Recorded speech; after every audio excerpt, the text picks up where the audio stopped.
देख रहे हैं मेरे साथ न्यूज इंडिया टुडे। आइए देखते हैं ये खास रिपोर्ट।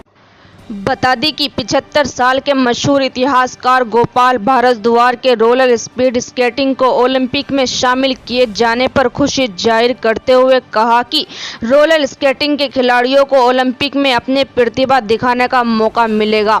वह भारत के लिए मेडल भी जीतेंगे। उन्होंने कहा कि पहली रोलर स्पीड स्केटिंग विश्व चैंपियनशिप 1937 में इटली के मोजा में आयोजित की गई थी। अगले वर्ष लंदन में 1938 ट्रक रोलर स्पीड स्केटिंग विश्व चैंपियनशिप की मेजबानी की। ओलंपिक खेल बार्सिलोना में 1992 में कोर्ट स्केट पर खेला जाने वाला रिंक हॉकी एक प्रदर्शन खेल था। यह पहली बार था जब रोलर स्केट पर एथलीटों ने ओलंपिक मंच पर की थी। इसमें मसूरी के नंद किशोर बाबू रोलर स्केटिंग के चैंपियन थे। देखिए हमारी एक खास रिपोर्ट। पहले तो जो भारत, आज आप जानते हैं पेरिस में ओलंपिक गेम्स शुरू हो रहे हैं और भारत का जो टीम गई है, जो कॉन्टिजेंट गया है, मैं उनको बधाई देता हूं।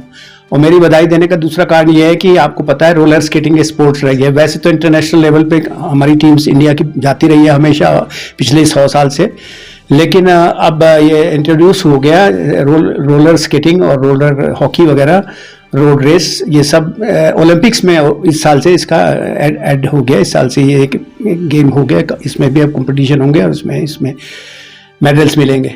पहले हमारी टीम्स इंडिया की जाती थी और आपको याद होगा 92 में जो बार्सिलोना में ओलंपिक्स हुए थे तो मसूरी से हमारे नंद किशोर बाबू आर्बिट्रेटर हॉकी के रेफरी बन के गए थे। और ये भी हमारे लिए बहुत मशहूर, शहर के लिए बहुत बड़ी बात थी। और मसूरी से आप जानते हैं हम लोग स्केटर्स रहे हैं और हमारे मसूरी से तो नेशनल चैंपियन बहुत ज़्यादा रहे हैं। मेरे वाइफ और मेरे ब्रदर इन लॉ रहे हैं और उन्होंने देश का नाम रोशन किया। तो ये हमारे लिए बहुत खुशी की बात है कि ये अब ओलंपिक्स इंट्रोड्यूस हो गया और हमारे मसूरी शहर से, उत्तराखंड से और लोगों को इसमें प्रतिभाग करने का मौका मिलेगा।